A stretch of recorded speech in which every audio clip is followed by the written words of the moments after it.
What do you feel? What do you feel about the apology? Not about whether you accept it or not, because it's more complicated than that, I guess. But your analysis and what you feel about it. Saya tak berapa pasti apa tujuan permohonan maaf tu at this point in time lah. Because melainkan dia dah betul-betul insaf.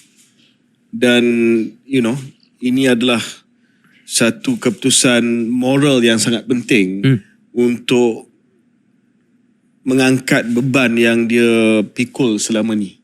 Sama ada beban itu beban yang dia rasa salah ke, dia rasa dia telah pun mengecewakan rakyat Malaysia.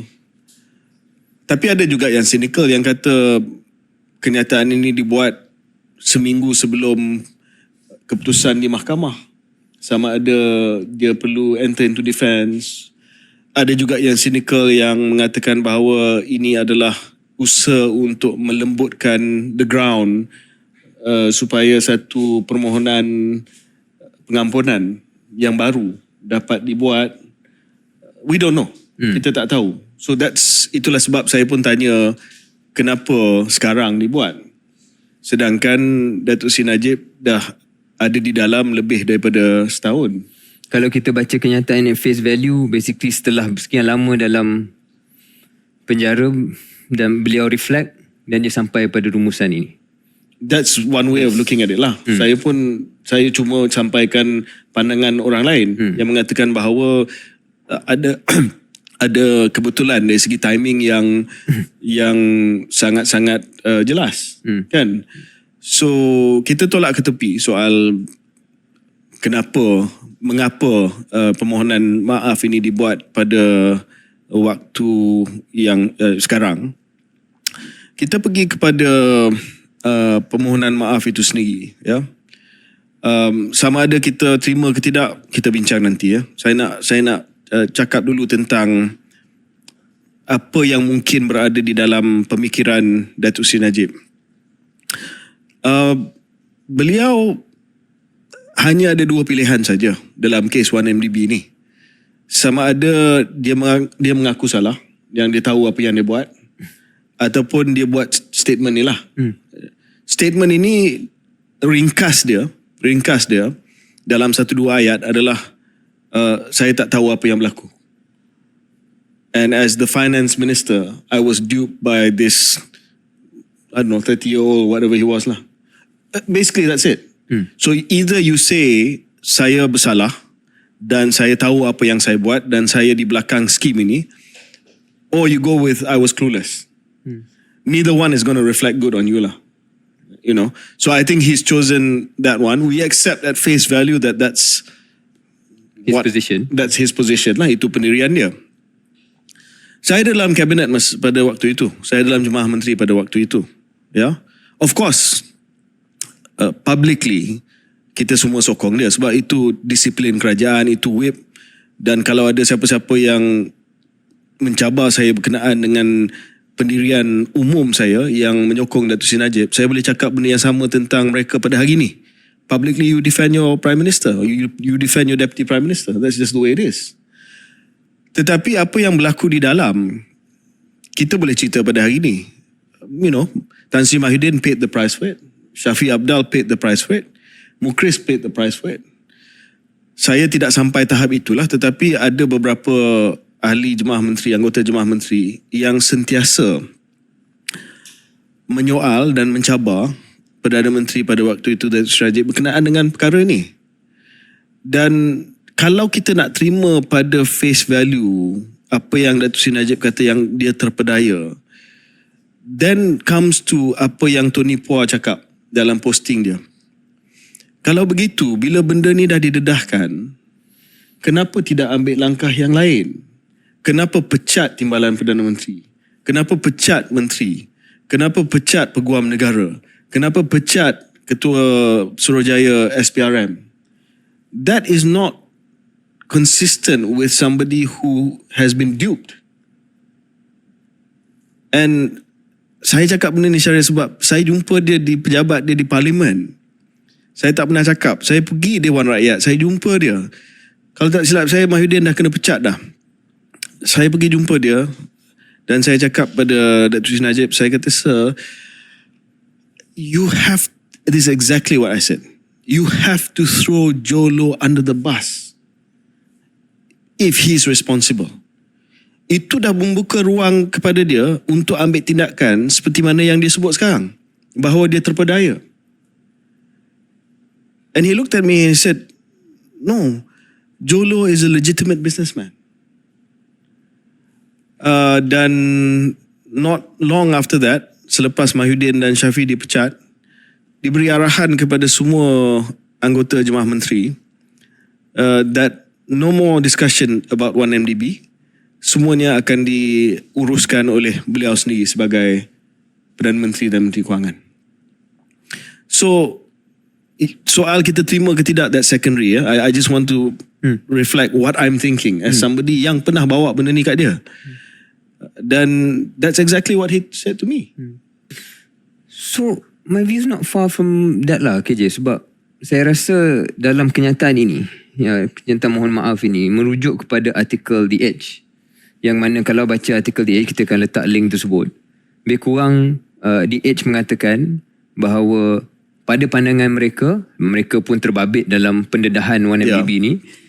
Pada hujung, sampai ke hujung 2010, sewaktu kecurian $700 juta kepada Petro Saudi itu melalui Good Star kepada Jolo itu, pada ketika itu pada pandangan mereka Datuk Seri Najib tak tahu.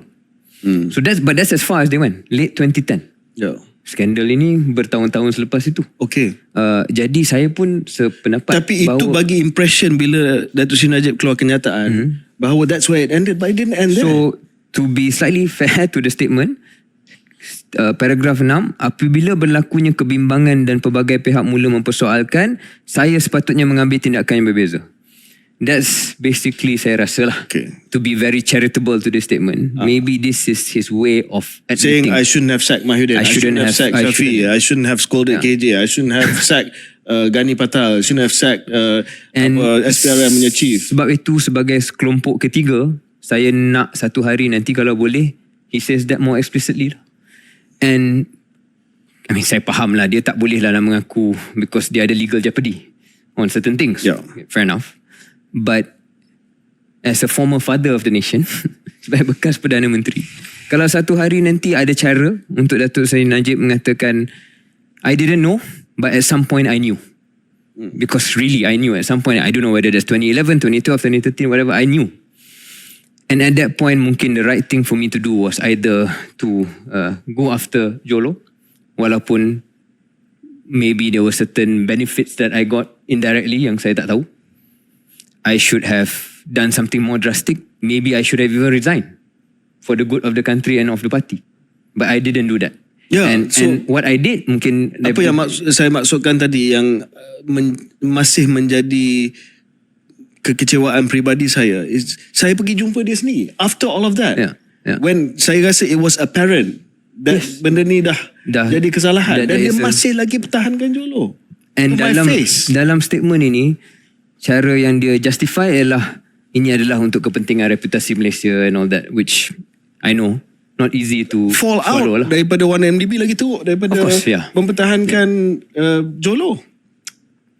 So I think, ini adalah benda yang hasilnya dan outcome-nya, keberhasilannya memang jelas. Sangat-sangat negatif kepada dia, negatif pada Malaysia, negatif pada parti UMNO dan Barisan Nasional, membawa pada kekalahan 2018. Semua tu tak boleh dinafikan lah. And then you can imagine, sebab kita cakap soal sistemik. Pengarah 1MDB tak melaksanakan tanggungjawab fiduciary itu satu hal lah. Tapi seolah-olah dalam Jemaah Menteri pun kita tak langsung bincangkan benda ni. Which is not true, kita bincangkan. Dan even selepas Mahyudin dan Shafie dipecat, masih lagi perbincangan berlaku. Sampai satu tahap diminta dengan agak tegas. Mungkin antara kali pertama yang saya melihat Datuk Seri Najib marah dalam kabinet supaya tak dibangkitkan lagi. Dibincang, tetapi seolah-olah ada mental block yang sama ada dia dah sedar ataupun tidak yang apa yang Jolo buat, mental block, dan terus dipertahankan. Maybe Macam saya katalah, kalau kita nak charitable, dia dah sampai tahap dia dah tahu benda tu berlaku dan benda tu salah, tetapi untuk unwind benda tu, dia akan kena kos yang terlalu tinggi lah. Sama ada kos reputasi, kos kewangan ataupun kos politik, dan dia rasa he's too far in it already. Tetapi dah sampai tahap tak boleh sentuh langsung, terutamanya Jolo lah. Dah lah dia tamak, tak diet pula tu Jolo ni. Yeah, so I think that's probably where as far as we can go, which is that kalau kita nak kata tak tahu, ada satu tahap yang dia dah tahu. And we just don't know what year that is. Yeah. And maybe one day, kalau cita-cita dan aspirasi Datuk Seri Najib, which, you know, I'll be happy for him to be able to do this to some sort of redemption. Dan redemption ini bukan untuk dia masuk balik politik jadi Perdana Menteri, bagi saya. For me, the redemption is to bukan clear your name entirely, but tell us what actually happened and what did you regret. I don't know if that's too much to ask. Saya rasa kita tak akan dapat benda tu. Saya rasa inilah yang paling banyak kita akan dapat ni. But even this, I guess, is a step lah. Kalau nak ambil positif KJ, at least it's step 1. And saya harap ada step 2, step 3 at some point in the future where if he is out of legal jeopardies one way or another, I think nama dan legacy beliau akan jauh lebih kurang negatif kalau dia boleh lebih open about what exactly happened. Because, and this is the broader political point KJ, yang menyokong tegar sangat Datuk Seri Najib ni, dia anggap Datuk Seri Najib tak buat apa-apa salah. He has maxed out the support he can get with that line. Whatever it is it maybe 50% of UMNO, 60% of UMNO, maybe 30%, 40% of masyarakat Melayu, rasa macam tu. But the rest, you need to do something more. Kalau aspirasi beliau adalah untuk namanya sedikit dijernihkan, he needs to do more than what he's doing now. And what he does now is to say, I did before this lah, that I didn't know anything, it's not my fault, I was duped, and other people's fault, not mine. This is the first time he's actually making one mini step to saying, it is partly my fault. So, let's see sama ada benda ni hanya satu step yang habis di situ, ataupun ada lagi kemahuan beliau untuk go a bit further. Ya. One day. Okay, kita mungkin